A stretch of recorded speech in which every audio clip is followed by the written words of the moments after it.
में जारी सियासी ड्रामा, परवेज इलाही ने बड़ी पेशनगोई कर दी। हुकूमत की इत्तेहादी जमात काफिले के मरकजी रहनुमा परवेज इलाही ने पेशनगोई कर दी कि मुल्क में जारी सियासी ड्रामे के किरदार तब्दील होंगे।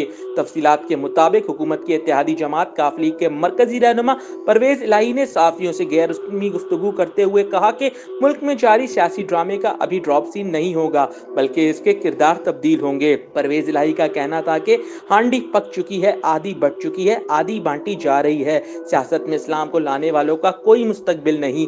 काफिले के मरकजी रहनुमा का कहना था कि हमारा मुस्तकबिल अल्लाह के करम से रोशन है और हमारा दामन पाक व साफ है और दीन से जुड़ा हुआ है। नवाज शरीफ की जानिब इशारा करते हुए इनका कहना था कि जो बाहर बैठे हैं इनकी बीमारी की अभी दवाई नहीं आई। सियासी जमातों के जलसों के हवाले से परवेज इलाही ने कहा कि जलसों की सियासत तहरीके अदम एतमाद पर फर्क नहीं पड़ता।